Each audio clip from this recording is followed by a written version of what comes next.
आप सभी को जय मसीह की। खुदावंद यीशु मसीह के मधुर और मीठे नाम में आज की सुबह की आराधना में मैं आप सभी का स्वागत करता हूं और उम्मीद करता हूं कि आप अपने घर में सुरक्षित होंगे। खुदा आप सबको आशीष दे और अपनी सुरक्षा में हमेशा आपको बनाए रखे। आज पवित्र आत्मा के अवतरण पर्व के पश्चात का 10वां रविवार है और आज हमारे लिए मन चिंतन करने का विषय है परमेश्वर की जीवन देने वाली सामर्थ। और आज परमेश्वर का वचन हमसे ये कहता है, हे देश देश के लोगों, हमारे परमेश्वर को धन्य कहो और उसकी स्तुति में राग उठाओ, जो हमको जीवित रखता है और हमारे पाँव को टलने नहीं देता।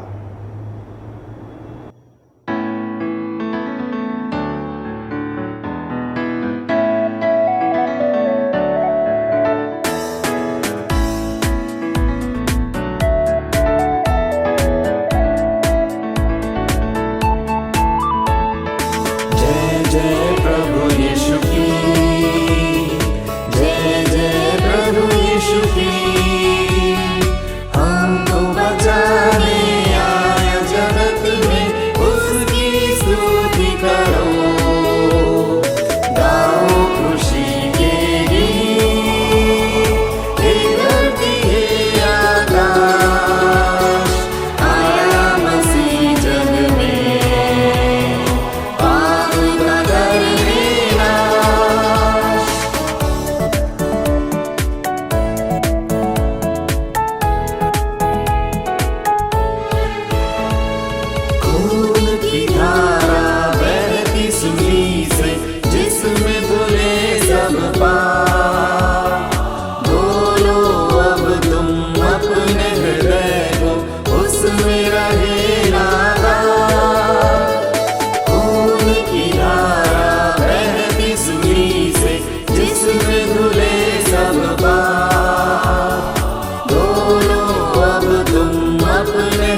आइए हम सब मिलकर प्रार्थना करें। सर्वशक्तिमान परमेश्वर, आपके सम्मुख सबके हृदय खुले हैं। आप सबकी अभिलाषाओं को जानते हैं और आपसे कोई भी भेद छिपा नहीं है।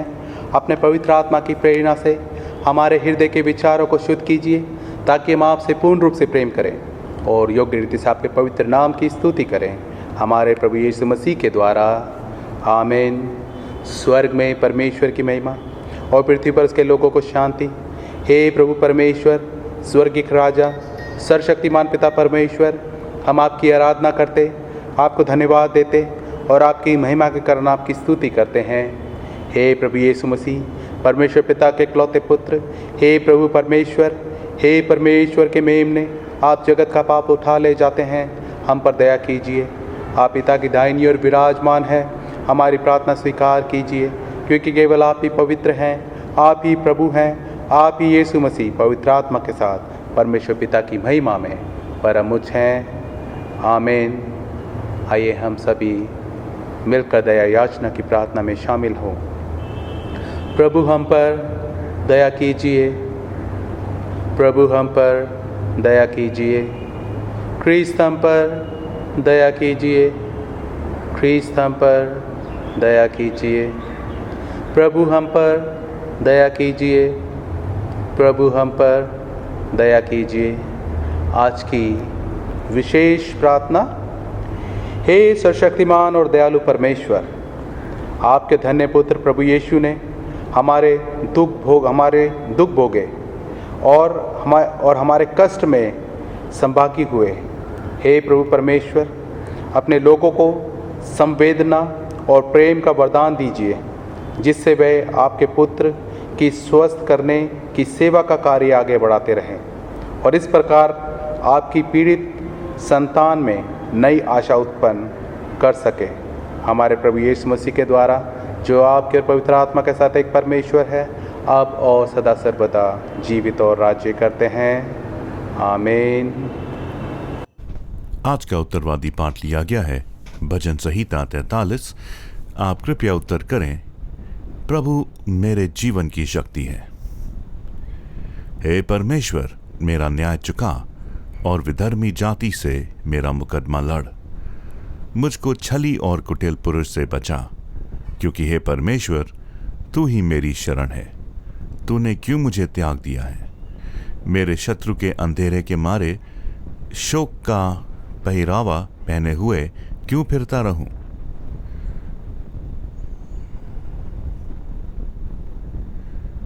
अपने प्रकाश और अपनी सच्चाई को भेज, वे मेरी अगुवाई करें। वे ही मुझको तेरे पवित्र पर्वत और तेरे निवास स्थान में पहुंचाएं। तब मैं परमेश्वर की वेदी के पास जाऊंगा, उस ईश्वर के पास जो मेरी अति आनंद का कुंड है। और हे परमेश्वर, हे मेरे परमेश्वर, मैं वीणा बजाकर तेरा धन्यवाद करूंगा।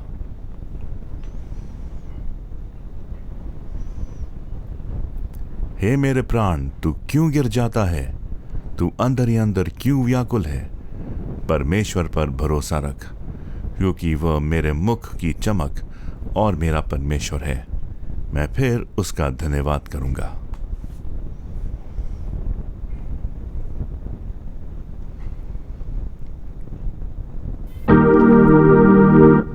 और प्रशंसा पिता की और पुत्र की और पवित्र आत्मा की, जैसे आदि में हुई, अब है, अब सदा रहेगी, युग युग। आमीन। आज का पहला पाठ पढ़ने के लिए निकालने इज़ीकियल नबी की पुस्तक, उसका 47वां अध्याय 1 से 9 तथा 12वीं आयत। इज़ीकियल 47 1 से 9 तथा 12वीं आयत, जहाँ इस प्रकार लिखा है। फिर वह मुझे भवन के द्वार पर लौटा ले गया और भवन की देवड़ी के नीचे से एक सोता निकलकर पूर्व की ओर बह रहा था। भवन का द्वार तो पूर्वमुखी था और सोता भवन की दाहिनी ओर वेदी की दक्षिणी ओर नीचे से निकलता था। तब वह मुझे उत्तर के फाटक से होकर बाहर ले गया और बाहर से घुमाकर बाहरी अर्थात पूर्वमुखी फाटक के पास पहुंचा दिया और दक्षिणी ओर से जल पसीज कर बह रहा था। जब वह पुरुष हाथ में मापने की डोरी लिए हुए पूर्व की ओर निकला, तब उसने भवन से लेकर 1000 हाथ तक उस सोते को मापा और मुझे जल में से चलाया और जल टखनों तक था। उसने फिर 1000 हाथ मापकर मुझे जल में से चलाया और जल घुटनों तक था। फिर और 1000 हाथ मापकर मुझे जल में से चलाया और जल कमर तक था। तब फिर उसने 1000 हाथ मापे और ऐसी नदी हो गई जिसके पार मैं ना जा सका, क्योंकि जल बढ़कर तैरने के योग्य था। अर्थात ऐसी नदी थी जिसके पार कोई नहीं जा सकता था। तब उसने मुझसे पूछा, हे मनुष्य के संतान, क्या तूने ये देखा है? तब उसने मुझे नदी के किनारे किनारे लौटा कर पहुंचा दिया। लौटकर मैंने क्या देखा कि नदी के दोनों तटों पर बहुत से वृक्ष हैं। तब उसने मुझसे कहा, यह सोता पूर्वी देश की ओर बह रहा है और अराबा में उतरकर ताल की ओर बहेगा और यह भवन से निकला हुआ सीधा ताल में मिल जाएगा और उसका जल मीठा हो जाएगा। जहाँ जहाँ ये नदी बहे वहाँ वहाँ सब प्रकार के बहुत अंडे देने वाले जीव जंतु जिएंगे और मछलियाँ भी बहुत हो जाएंगी, क्योंकि इस सोते का जल वहाँ पहुँचा है और ताल का जल मीठा हो जाएगा और जहाँ कहीं यह नदी पहुँचेगी वहाँ सब जंतु जिएंगे। नदी के दोनों किनारों पर भांति भांति के खाने योग्य फलदायी वृक्ष उपजेंगे, जिनके पत्ते ना मुरझाएंगे और उनका फलना भी कभी बंद ना होगा, क्योंकि नदी का जल पवित्र स्थान से निकलता है। उनमें महीने महीने नए नए फल लगेंगे। उनके फल तो खाने के और पत्ते औषधि के काम आएंगे। परमेश्वर अपने वचन के पढ़े और सुने जाने पर आशीष दे। आमीन। आज का दूसरा पाठ वचन लिया गया है नए नियम से प्रेरितों के काम, उसका 20वां अध्याय 7 पद से लेकर 12 पद तक। इसमें इस प्रकार लिखा है, सप्ताह के पहले दिन जब हम रोटी तोड़ने के लिए इकट्ठे हुए, तो पौलुस ने जो दूसरे दिन चले जाने पे था उनसे बातें की और आधी रात तक बातें करता रहा। जिस अटारी पर हम इकट्ठे थे उसमें बहुत दिए जल रहे थे और यूतुखुस नाम का एक जवान खिड़की पर बैठा हुआ गहरी नींद से झुक रहा था। जब पौलुस देर तक बातें करता रहा तो वह नींद के झोंके में तीसरी अटारी पर से गिर पड़ा और मरा हुआ उठाया गया। परंतु पौलुस उतरकर उससे लिपट गया और गले लगाकर कहा, घबराओ नहीं, क्योंकि उसका प्राण उसी में है। और ऊपर जाकर रोटी तोड़ी और खाकर इतनी देर तक उससे बातें करता रहा कि पौ फट गई। फिर वह चला गया और वे उस जवान को जीवित ले आए और बहुत शांति पाई। परमेश्वर अपने वचन के पढ़े और सुने जाने पर हम सबको आशीष दे। आमीन। आज का सुसमाचार पाठ लिया गया है मरकुस रचित सुसमाचार, उसका 5वां अध्याय और 21 से लेके 43 आयत तक। जब यीशु फिर नाव के से पार गया तो एक बड़ी भीड़ उसके पास इकट्ठी हो गई और वो झील के किनारे था। और याडर नाम आराधनालय के सरदारों में से एक आया और उसे देखकर उसके पांव पर गिरा और उसने ये कहकर बहुत विनती की कि मेरी छोटी बेटी मरने पर है, तू आकर उस पर हाथ रख कि वो चंगी होकर जीवित रहे। तब वो उसके साथ चला और बड़ी भीड़ उसके पीछे हो ली, यहाँ तक कि लोग उस पर गिरे पड़ते थे। और एक स्त्री जिसको 12 वर्ष से लहू बहाने का रोग था, और जिसने बहुत वेदों से बड़ा दुख उठाया और अपना सब माल व्यय करने पर भी कुछ लाभ न उठाया था, परंतु और भी रोगी हो गई थी। यीशु की चर्चा सुनकर भीड़ में उसके पीछे से आई और उसके वस्त्र को छू लिया, क्योंकि वह कहती थी, यदि मैं उसके वस्त्र को ही छू लूंगी तो चंगी हो जाऊंगी। और तुरंत उसका लोहू बहना बंद हो गया और उसने अपनी देह में जान लिया कि मैं उस बीमारी से अच्छी हो गई। यीशु ने तुरंत अपने में जान लिया कि मुझसे ये सामर्थ निकली है, और भीड़ से पीछे फिरकर पूछा, मेरा वस्त्र किसने छुआ? उनके चेलों ने उससे कहा, तू देखता है कि भीड़ तुझ पर गिर पड़ती है और तू कहता है कि किसने मुझे छुआ? तब उसने देखने के लिए जिसने ये काम किया था चारों ओर दृष्टि की, और वो स्त्री यह जानकर कि मेरी कैसी भलाई हुई है, डरती और कांपती हुई आई और उसके पांवों पर गिरकर उसे सब हाल सच सच कह दिया। उसने उससे कहा, पुत्री, तेरे विश्वास ने तुझे चंगा किया है, कुशल से जा और अपनी इस बीमारी से बची रह। वह ये कह ही रहा था कि आराधनालय के सरदार के घर से लोगों ने आकर कहा कि तेरी बेटी तो मर गई, अब गुरु को क्यों दुख देता है?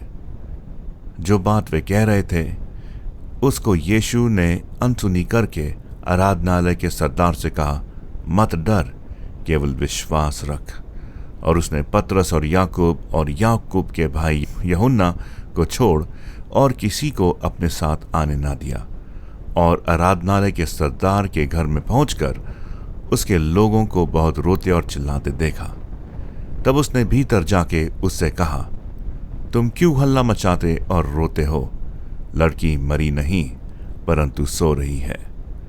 वे उस पर हंसी करने लगे, परंतु उसने सबको निकालकर लड़की के माता पिता और अपने साथियों को लेकर भीतर जहां लड़की पड़ी थी गया, और लड़की का हाथ पकड़कर उससे कहा, तलीता कूमी, जिसका अर्थ था, हे लड़की, मैं तुझसे कहता हूं, उठ।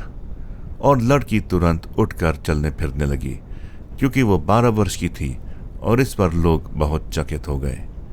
फिर उसने उन्हें चिताकर आज्ञा दी कि यह बात कोई जानने ना पाए, और कहा कि उसे कुछ खाने को दिया जाए। प्रभु अपने वचन के पढ़े और सुनने जाने पर आशीष दे। आमीन। आइए हम समस्त मानव जाति के लिए प्रार्थना करें और अपनी प्रार्थनाओं को प्रभु यीशु मसीह के निरंतर निवेदन के साथ अर्पित करें। हे पिता, हम प्रार्थना करते हैं कि समस्त संसार में न्याय और शांति स्थापित हो और प्रत्येक व्यक्ति भरपूर जीवन प्राप्त करे। हे दयावान प्रभु, हमारी प्रार्थना सुन।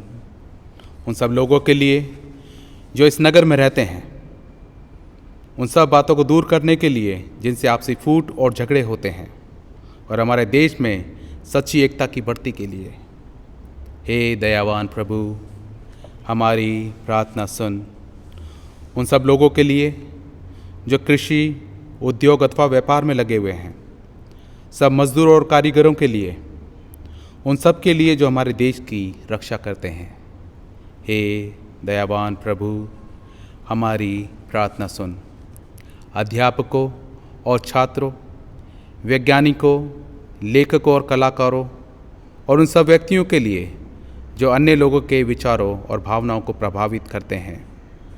हे दयावान प्रभु, हमारी प्रार्थना सुन। उन सब लोगों के लिए जो दुखी हैं, बेरोजगार हैं, भूखे प्यासे हैं, दरिद्र और दलित हैं, बीमार और मरणासन हैं, और उन सब व्यक्तियों के लिए जो ऐसे लोगों की सेवा और सहायता करते हैं। हे दयावान प्रभु, हमारी प्रार्थना सुन। हमारे तथा अन्य देशों के सब शासकों के लिए, विशेषकर हमारे राष्ट्रपति, प्रधानमंत्री, इस राज्य के राज्यपाल और मुख्यमंत्री, और उनके लिए भी जो लोगों पर किसी प्रकार का अधिकार रखते हैं। हे दयावान प्रभु, हमारी प्रार्थना सुन। संपूर्ण मसीह समाज की एकता और मेल मिलाप के लिए और समस्त संसार में उनकी गवाही और सेवा कार्य के लिए। हे दयावान प्रभु, हमारी प्रार्थना सुन। भारत में आपकी समस्त कलीसिया के लिए, उसकी परिषदों तथा अगुओं, विशेषकर हमारे प्रमुख धर्माचार्य पीसी सिंह, दक्षिण भारत कलीसिया के प्रमुख धर्माचार्य और मार्तोमा कलीसिया के मेट्रोपॉलिटन और हमारे कमिश्नरी, हमारे पुरोहित, विशेषकर reverend Timothy Shaw, reverend Dennis Lal, reverend Jai Kumar और हमारे ले लीडर आशीष और आपके कलीसिया के सब अन्य धर्म सेवकों के लिए कि वे सच्चाई और लगन से आपकी सेवा करें। हे दयावान प्रभु, हमारी प्रार्थना सुन। ये वर दे कि आपके उन सब भक्तों के साथ जिन्होंने अपने जीवन में सच्चाई से आपकी सेवा की है, हम भी आपके राज्य के शाश्वत आनंद में संभागी हो सके। हे दयावान प्रभु, हमारी प्रार्थना सुन। हम सब एक साथ कहें, हे स्वर्गीय पिता, हमारे अपने राज्य को शीघ्र प्रकट कीजिए और हमारी इन प्रार्थनाओं को सुनिए। हम आपके पुत्र, हमारे प्रभु और उद्धारकर्ता यीशु मसीह के नाम से ये मांगते हैं, आमीन।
जगत में पूरी हो जाए।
प्रिय भाइयों और बहनों, हमारे प्रभु यीशु मसीह ये कहते हैं, हमारा प्रभु परमेश्वर एकमात्र प्रभु है। तू प्रभु अपने परमेश्वर को अपने संपूर्ण हृदय, संपूर्ण प्राण, संपूर्ण बुद्धि और संपूर्ण शक्ति से प्रेम कर। ये पहली आज्ञा है। दूसरी ये है, अपने पड़ोसी को अपने समान प्रेम कर। इनसे बड़ी और कोई आज्ञा नहीं है। परमेश्वर ने संसार से ऐसा प्रेम किया कि उसने अपना इकलौता पुत्र यीशु मसीह दे दिया कि वह हमें पापों से बचाए, स्वर्ग में हमारे लिए निवेदन करे और हमें शाश्वत जीवन में पहुंचाए। इसलिए हम पश्चाताप और विश्वास के साथ अपने पापों को स्वीकार करें। हम परमेश्वर की कृपा से उसकी आज्ञाओं का पालन करने का और सब लोगों के साथ मेल मिलाप और प्रेम से रहने का पक्का संकल्प करें। हम सब एक साथ कहें, हे सर्वशक्तिमान परमेश्वर, हमारे स्वर्गीय पिता, हमने मन, वचन और कर्म से आपके विरुद्ध एक दूसरे के विरुद्ध पाप किया है। हमने अपनी अज्ञानता और दुर्बलता के कारण और जानबूझकर भी बुराई की है और भलाई करने में असफल रहे हैं। इन सब पापों के लिए मैं सचमुच दुखी हैं और अंतःकरण से पश्चाताप करते हैं। आपके पुत्र यीशु मसीह ने हमारे लिए अपने प्राण दिए। उन्हीं के कारण हमने जो पाप किए उनको क्षमा कीजिए और ये वर दीजिए कि भविष्य में हम नया जीवन पाकर सदा आपकी सेवा करें, ताकि आपके पवित्र नाम की महिमा हो। आमीन। सर्वशक्तिमान परमेश्वर उन सबको क्षमा करता जो एक दूसरे को क्षमा करते हैं और सच्चा पश्चाताप करते हैं। वह आप सब पर दया करे, आप सबके पापों को क्षमा करे और उनसे आपको छुटकारा दे, सब भले कामों में आपको स्थिर और सबल करे और शाश्वत जीवन में बनाए रखे। हमारे प्रभु यीशु मसीह के द्वारा। आमीन। परमेश्वर का धन्यवाद हो।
संभालो यीशु जी।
करते हैं हम,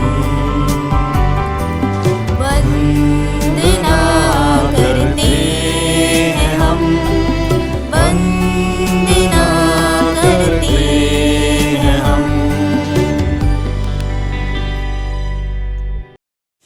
आप सबों को जय मसीह की। परमेश्वर का धन्यवाद करते हैं एक अच्छे वक्त के लिए जो उसने हमें दिया है कि हम उसकी वचन पर मनन कर सके। तो इससे पहले हम वचन पर जाएं, आइए परमेश्वर से प्रार्थना करें। पिता परमेश्वर, आपका धन्यवाद करते हैं आज के दिन के लिए। धन्यवाद करते हैं कि हम जीवितों की ज़मीन पर जीवित और भले चंगे और सुरक्षित पाए जाते हैं, जबकि आपके वचन पर मनन करते हैं। आपके चरणों पर बैठे हम सबसे बातचीत करना प्रभु जी, अपने पवित्र आत्मा का दान देना होने दे पिता। आपके वचन के प्रकाश में अपने जीवनों को हम जांचने वाले हो सके।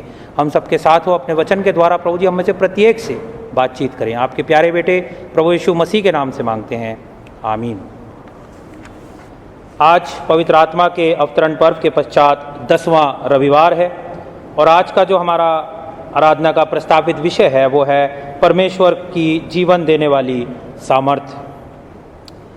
हम लोग सामर्थ्य की जब बात करते हैं, पावर की बात करते हैं, तो हम लोग हमेशा दुनियावी तौर पे देखते हैं किसकी कितनी पहुंच है, कौन किसको कितना जानता है, किसके कितने सोर्सेज हैं, रिसोर्सेज हैं। लेकिन जब हम वचन पर आते हैं तो परमेश्वर की जो सामर्थ्य होती है वो जीवन देती है। मैं और आप जब दुनिया में रहते हैं, हमें बहुत सी चीज़ें लोग दे सकते हैं अपने सामर्थ्य के द्वारा। हम अपनी सामर्थ्य के द्वारा बहुत सी चीज़ें अपने पास इकट्ठी भी कर सकते हैं, लेकिन जीवन में और आप नहीं ले सकते। जीवन में और आप कहीं से नहीं पा सकते, क्योंकि जीवन जो है वो सिर्फ परमेश्वर ही मुझको और आपको देता है। और आज का हमारा विषय भी यही है कि परमेश्वर की जो सामर्थ्य है वो जीवन देने वाली। हमने जो अभी अपने पवित्र शास्त्र में से जो हमने बाइबल पाठ पढ़े हैं, यहेजकेल की पुस्तक में हमने देखा यहेजकेल 47, जबकि वो जो नदी है जो बहती है परमेश्वर के मंदिर से, वो कैसे जगह जगह होके जाती है, और वो जहाँ जहाँ जाती है वहाँ पर हरियाली है, वहाँ पे फल हैं, वहाँ पे सब कुछ है जो एक अच्छी जगह पर होना चाहिए। और वो जल कुछ नहीं है, वो परमेश्वर का जो है वो सामर्थ्य है, परमेश्वर की वो आत्मा है। उसके बाद जब हमने प्रेरितों के काम में देखा तो हमने वहाँ देखा यूतुखुस जो एक जवान था, पौलुस जब प्रचार कर रहा था तो वो नीचे गिर जाता है, उसको झपकी आ जाती है और वो मर जाता है, लेकिन पौलुस उसको जीवित कर देता है। पौलुस कोई अपनी सामर्थ्य से जीवित नहीं करता है, बल्कि पौलुस उसे जीवित करता है परमेश्वर की सामर्थ्य से। प्रभु यीशु के नाम से वो जीवित किया जाता है। और जब हम मरकुस की इंजील में जाते हैं, जहाँ पर हम प्रभु यीशु मसीह को देखते हैं, जब यायर नाम का व्यक्ति उसके पास आता है, अपनी बेटी के लिए उससे रिक्वेस्ट करता है, दरख्वास्त करता है, और जब वो उसके घर की तरफ को जाता है तो रास्ते में उसको एक स्त्री मिलती है जिसको 12 वर्ष से लहू की बहने की बीमारी होती है, वो उसको तकलीफ होती है और प्रभु यीशु मसीह के द्वारा वो चंगी की जाती है। और उसके बाद यायर के घर में जब वो जाता है, यायर की बेटी मर चुकी होती है, लेकिन प्रभु यीशु मसीह कहते हैं कि वो सो रही है। और होता यही है कि वो जो है वो पुनः जीवित हो जाती है। हम परमेश्वर का धन्यवाद करते हैं। ये जितने हमने बाइबल में से पाठ पढ़े हैं, हमको एक चीज़ की तरफ दिशा निर्देश करते हैं, दिशा दिखाते हैं कि जो परमेश्वर का पुत्र है, प्रभु यीशु मसीह है, परमेश्वर है, उसमें स्वस्थ करने की सामर्थ्य है, उसमें हर मुसीबत को दूर करने की सामर्थ्य है, हर तकलीफ को दूर करने की सामर्थ्य है। और अगर हम उसका सारांश निकालते हैं तो बात यहाँ पर आती है कि उसमें जीवन देने की सामर्थ्य है। मैं आपका ध्यान जो है वो यहेजकेल की पुस्तक की तरफ ले जाना चाहूँगा।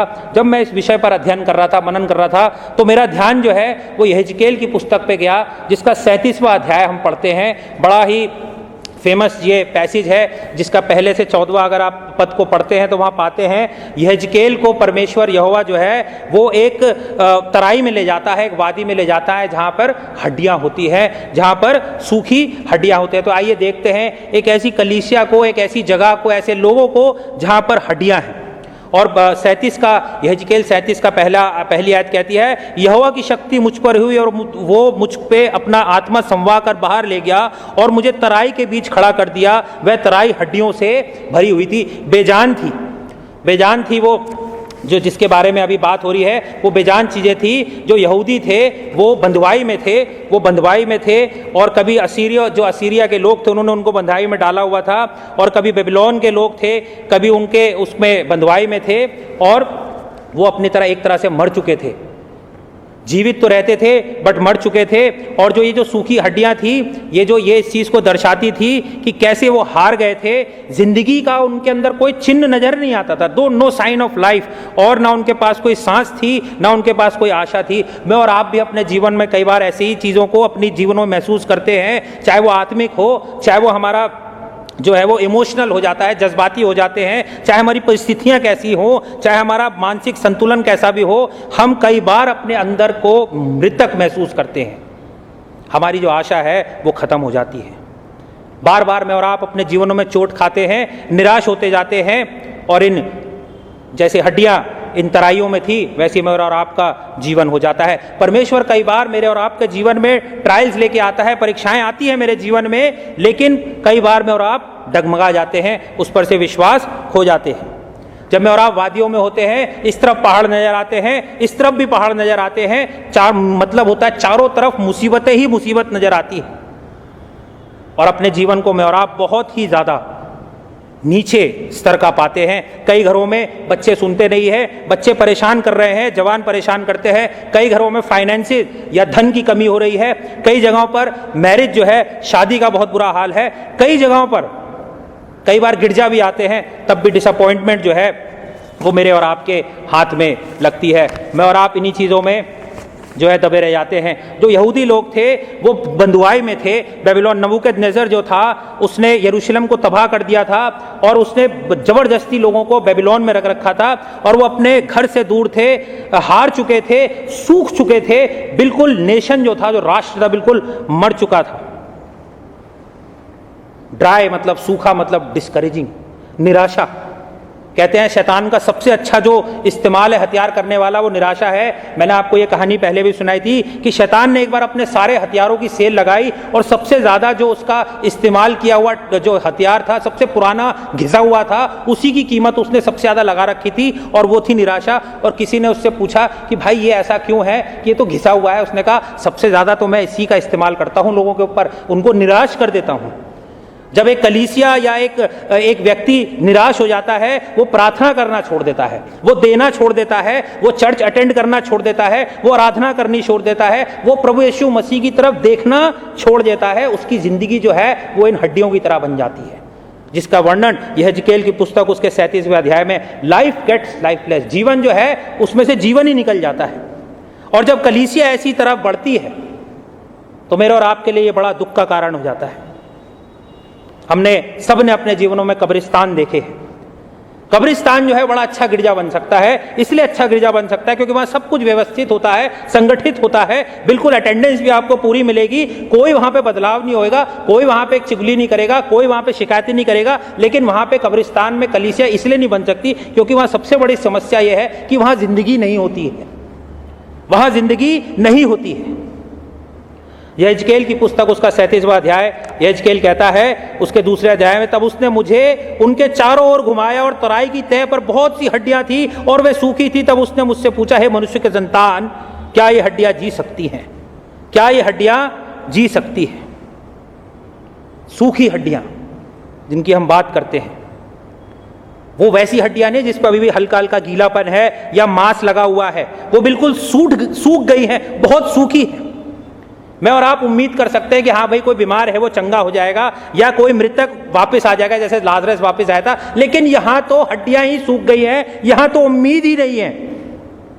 और हम सब समझ सकते हैं कि यहेजकेल का आंसर होना था या जवाब होना था, नहीं परमेश्वर ऐसा नहीं हो सकता। लेकिन यहेजकेल बड़ा अच्छा जवाब देता है 37वीं की, यहेजकेल 37 की 3री आयत में, हे परमेश्वर यहोवा तू ही जानता है।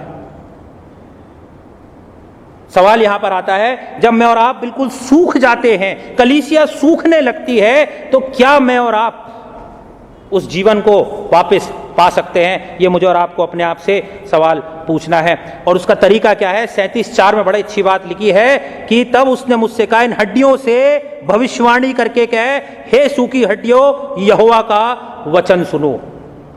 कहने का मतलब है बोल इनसे। बड़ा मुश्किल काम है।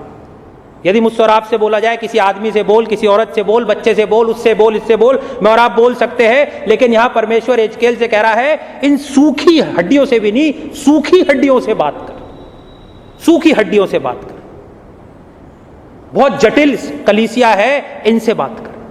बहुत जटिल लोग हैं, इनसे बात कर। हमारे जो व्हाट्सएप ग्रुप है उसमें कई चीजें ऐसी हुई है बीते दिनों में जिसके लिए पादरी साहब ने बात करी। उनका वो मैसेज जो है उस ग्रुप पे गया और उसमें बड़ी अच्छी बातें उन्होंने उसमें लिखी है। और उसका सारांश ये निकल के आता है कि मैं और आप चाहे कैसे भी हो, मैं और आप जो हैं वो प्रेम करने के लिए पैदा हुए हैं। हमें प्रेम रखने के लिए, एक दूसरे को समझने के लिए, एक दूसरे का भार उठाने के लिए करा गया है। बट यहां पर वही बात है कि हम कई बार अपने जीवन में सूखी हड्डियां बन जाते हैं, अपने व्यवहार के कारण भी बन जाते हैं। जटिल काम था, जटिल जिसको कहते हैं, बड़ा अच्छा शब्द है जटिल।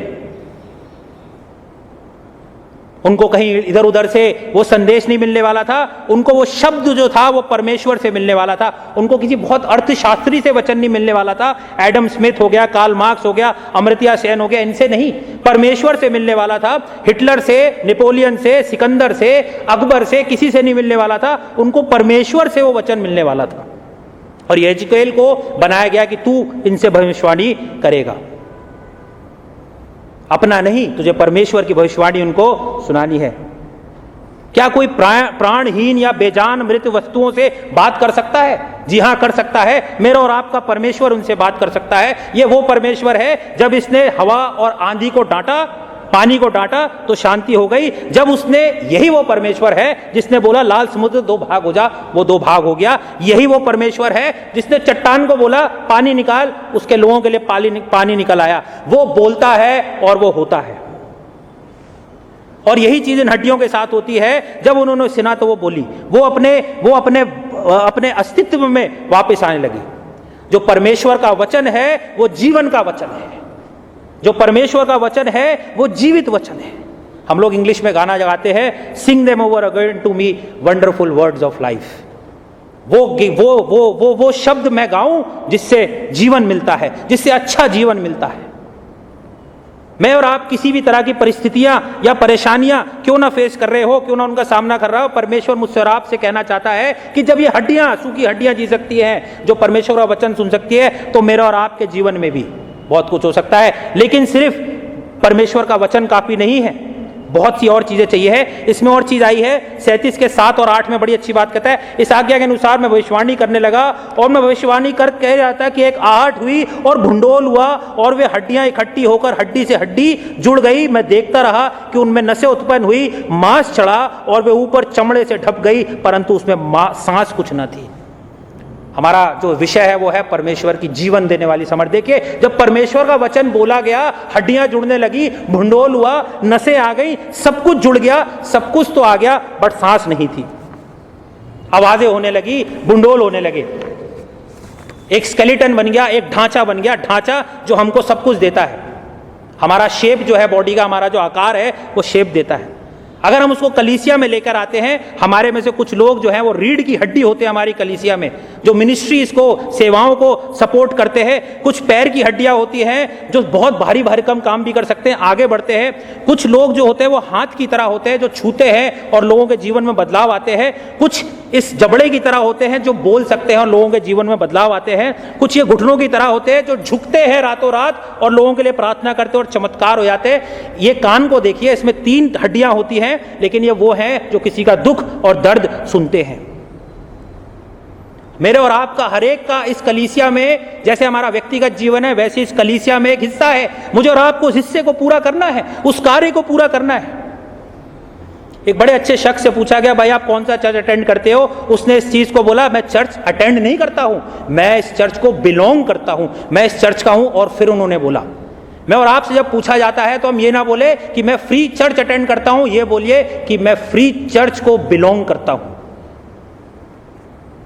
क्या ये हड्डियां जी सकती हैं? परमेश्वर का वचन मिल गया, वो इकट्ठी भी हो गई, लेकिन उनमें सांस नहीं थी, उनमें जिंदगी नहीं थी। और उसका बाद में 9वीं आयत में कहता है कि तब उसने मुझसे कहा, मनुष्य के संतान, सांस से भविष्यवाणी कर और सांस से भविष्यवाणी करके कहे, हे सांस, परमेश्वर यूं कहता है, चारों दिशाओं से आकर इन घातकियों में समा जा कि ये जी उठे। और जब ऐसा हुआ तो सांस उनमें जो है वो समा गई। 14वीं आयत बड़ी अच्छी बात कहती है, and I will put my spirit with in you and you shall live. मैं तेरे अंदर अपनी आत्मा डालूंगा और तू जीवित होएगा। अगर आप किसी नॉर्मल व्यक्ति से पूछते हैं, आम आदमी से पूछते हैं क्या ये हड्डियां जिएंगी, हमेशा आंसर आएगा मतलब ही नहीं है जी, मतलब ही नहीं है, कैसे जी सकती हैं, कहां से जिएंगी हड्डियां। लेकिन परमेश्वर जो है वो सब कुछ कर सकता है। जब यायर की बेटी मरी थी, वो मर चुकी थी, परमेश्वर प्रभु यीशु ने कहा मर गई है, सोई नहीं है, और वो उठ गई। जिसको औरत को लहू बहने की बीमारी थी, अपना सारा धन वो बर्बाद कर चुकी थी, लेकिन परमेश्वर कर सकता है। जब बेबीलोन में इजरायली परेशान थे, आशा खत्म हुई थी, परमेश्वर ने कहा सब कुछ हो सकता है। जब यीशु मसीह को नकार दिया गया था, क्रूस पर चढ़ा दिया गया था, वो मर चुका था, परमेश्वर ने कहा सब कुछ हो सकता है, तू जीवित रहेगा। जब कलीसिया थी, जो शुरू का चर्च था, कलीसिया थी, उनके ऊपर इतनी परेशानियां थी और ऐसा लगने लगा था कि एक जो मसीहत है ये खत्म हो जाएगी, लेकिन परमेश्वर ने कहा नहीं, तुम जीवित रहोगे। जब मैं और आप अपने जीवन को देखते हैं, पाप में मर गए थे, कोई उम्मीद नहीं थी, परमेश्वर ने कहा तुम जीवित रहोगे। जब मैं और आप अपराध बोध की भावना में रहते हैं, परेशान होते हैं, सूख जाते हैं हड्डियों की तरह, जब समझ में नहीं आता है, परमेश्वर कहता है तुम जीवित रहोगे। निरुत्साहित हो जाते हैं, संबंध टूट जाते हैं सब किसी से, परमेश्वर से, परमेश्वर कहता है मैं अपनी आत्मा तेरे अंदर डालूंगा, वो जीवन देने वाली सामर्थ्य मैं तेरे अंदर डालूंगा। रिक वॉरेन ने बड़ी अच्छी बात कही, you will never know that God is all you need until God is all that you have got. आप कभी इस चीज को नहीं समझ पाएंगे कि आपको सिर्फ परमेश्वर की ही जरूरत थी, जब तक सिर्फ और सिर्फ आपके पास परमेश्वर नहीं रह जाएगा। ये जो कहानी जो मैंने अभी आपके सामने पढ़ी है, ये मुझे और आपको एक चैलेंज करती है कि अपने आत्मा को परमेश्वर के सामने खोले, अपने जीवन को परमेश्वर के सामने खोले। हमारा परमेश्वर मृतकों का परमेश्वर नहीं है, वो जीवितों का परमेश्वर है, वो जीवितों का परमेश्वर है। यदि मेरे और आपसे परमेश्वर कहता है भविष्यवाणी कर, तो मुझे वो कार्य को करना है। इस फोन को उठा के मुझे इधर उधर मैसेज नहीं भेजने हैं, मुझे परमेश्वर के कार्य को करना है, क्योंकि हिसाब मुझे उसी का देना है। मुझे और आपको परमेश्वर के कार्य को करना है। ये प्यास जो है मेरे जीवन की, ये कभी नहीं बुझेगी अगर मैं दूसरी चीजों से इसको बुझाने की कोशिश करूं, ये नहीं बुझेगी। सिर्फ परमेश्वर के वचन से ये वाली जो प्यास है, ये परमेश्वर की जो प्यास है, जो वो बुझा सकता है। कितनी भी डेस्परेट सिचुएशन क्यों ना हो, कितनी भी खराब परिस्थिति मेरी और आपके जीवन में क्यों ना हो, परमेश्वर जब बोलता है तो जीवन के वचन निकलते हैं, जीवन की सामर्थ्य निकलती है, और आशाहीन परिस्थितियों में आशा उत्पन्न होती है। वो चाहे मेरा अपना व्यक्तिगत जीवन हो, चाहे मेरी नौकरी हो, चाहे कोई भी चीज क्यों ना हो, जब परमेश्वर का वचन, उसकी सांस, सब कुछ मेरे अंदर आता है, तो हड्डियां, सूखी हड्डियां जी उठती है। मेरे प्रियो, आज भी आशा है। आशा इसलिए है क्योंकि प्रभु यीशु मसीह जो है वो जीवित है, वो आज, कल और युगानुयुग एक सा है। कोई ऐसी पहाड़ नहीं है, कोई ऐसी पहाड़ नहीं है जो इतना ऊंचा हो, ना कोई ऐसी वादी है जो बहुत नीची हो, जहां से वो मुझे और आपको निकाल के ना लाए। उसके वचन को सुनिए, आने दीजिए वो भूकंप मेरे और आपके जीवन में जैसे यहां पर आता है, आने दीजिए वो हवा को, उस सांस को जो मेरे और आपके अंदर आती है, क्योंकि वही हवा, वही सांस और वही भूकंप मुझे परमेश्वर के पास ले जाएगा। परमेश्वर पर विश्वास कीजिए उस जीवन देने वाली सामर्थ्य के लिए, वो आज भी मेरे और आपके लिए तैयार खड़ा है। अपने जीवन को उसको समर्पित कीजिए, क्योंकि मनुष्य से तो असंभव है, लेकिन परमेश्वर से सब कुछ संभव है। आइए अपने सिरों को झुकाएं, परमेश्वर से प्रार्थना करें। धन्यवाद करते हैं पिता परमेश्वर, अपने वचन के द्वारा आपने हमसे बातचीत की। हमारी जो जीवन सूखी हड्डियों की तरह है प्रभु जी, हमारी कलीसिया का जीवन जो सूखी हड्डियों की तरह है प्रभु जी, आप इनमें जान डालिए प्रभु जी, आप अपना श्वास फूकिए प्रभु जी। जो बातें हमारे जीवनों को तबाह करती हैं, जो हमारे बीच में कलहबाजी उत्पन्न करती हैं, जो हमें एक दूसरे से अलग करती हैं प्रभु जी, उन बातों को इसी वक्त आपके नाम पे बांधते हैं पिता परमेश्वर। होने दे पिता परमेश्वर, आपस में प्रेम से रहें, एक दूसरे का सहानुभूति रखें, एक दूसरे को समझ वाले हो सके प्रभु जी। हम सबके दिमागों से, हमारे दिलों से बातचीत करें, आपके प्यारे बेटे प्रभु यीशु मसीह के नाम से मांगते हैं, आमीन। आइए हम सब अपने विश्वास वचन को दोहराएंगे। हम एक परमेश्वर सर्वशक्तिमान पिता पर विश्वास करते हैं, वह स्वर्ग और पृथ्वी का और समस्त दृश्य एवं अदृश्य वस्तुओं का करता है। हम एक प्रभु यीशु मसीह पर विश्वास करते हैं, वे परमेश्वर का इकलौता पुत्र, सर्वयुगों से पहले पिता से उत्पन्न, परमेश्वर से परमेश्वर, ज्योति से ज्योति, सत्य परमेश्वर से सत्य परमेश्वर, कृत नहीं वरन उत्पन्न है। उनका और पिता का तत्व एक ही है। उन्हीं के द्वारा सब वस्तुएं बनी। हम मनुष्य के लिए और हमारे उद्धार के निमित्त वे स्वर्ग से उतर आए। पवित्र आत्मा की सामर्थ से वे कुंवारी मरियम से जन्मे और मनुष्य बने। पेंतुस पिलातुस के शासन में वे हमारे लिए क्रूस पर चढ़ाए गए। उन्होंने दुख भोगा, वे मरे और गाड़े गए। पवित्र शास्त्र के कथन के अनुसार वे तीसरे दिन जी उठे। वे स्वर्ग पर चढ़ गए और पिता की दाहिनी ओर विराजमान हुए। वे जीवितों और मृतकों का न्याय करने के लिए महिमा के साथ फिर आएंगे और उनके राज्य का कभी अंत न होगा। हम पवित्र आत्मा पर विश्वास करते हैं। वे प्रभु और जीवन दाता है। वे पिता और पुत्र से निकलता है। पिता और पुत्र के साथ उसकी आराधना स्तुति की जाती है। वह नबियों के द्वारा बोला। हम एक पवित्र सरलौकिक और प्रेरित कलीसिया पर विश्वास करते हैं। हम पापों की क्षमा के लिए एक बपतिस्मे को मानते हैं। हम मृतकों के पुनरुत्थान की और आने वाले युग के जीवन की प्रतीक्षा करते हैं। आमीन। परमेश्वर की शांति जो सारी समझ से परे है, परमेश्वर के और उसके पुत्र हमारे प्रभु यीशु मसीह के ज्ञान और प्रेम में आपके हृदय विचारों को सुरक्षित रखे और सर्वशक्तिमान परमेश्वर पिता, पुत्र और पवित्र आत्मा की आशीष आप पर हो और आपके साथ सदा सर्वदा बनी रहे। आमीन। शांति से पूर्ण होकर जाइए और प्रभु से प्रेम रखिए और इसकी सेवा में लगे रहिए। मसीह के नाम में आमीन।